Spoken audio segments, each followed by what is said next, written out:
Discovering value pricing opportunities.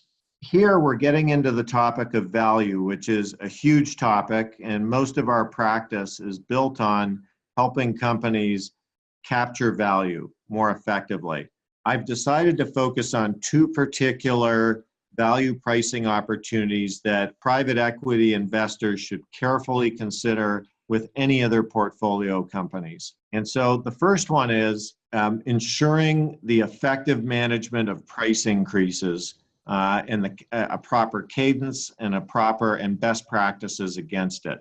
Because if you don't train your customers, if your portfolio companies don't train their customers on price increases, the customer will train them. And many of you, I'm sure, experience, one of the first plays you have is to get them to execute price increases.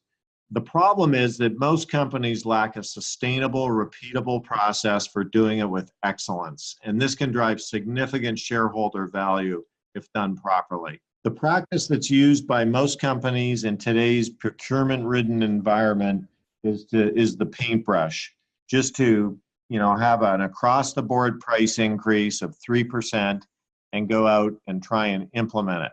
We want to stop that practice. That practice is ineffective and suboptimal in terms of what the returns that it can generate for shareholders. So how do we want to go about it? In this, what we want to be able to identify the products in our lineup where there's significant pricing power and the products where there's no pricing or low pricing power. On this axis, you see price, and then on the y-axis, profit. We can see that item A is underpriced. It's got tremendous pricing power, whereas item E is overpriced and price should be reduced. So a 3% across the board price increase obviously does not optimize this situation. Indeed, what it does is it leaves money on the table with product A, while actually putting your sales force and your customer relationships severely at risk by taking up prices on product E.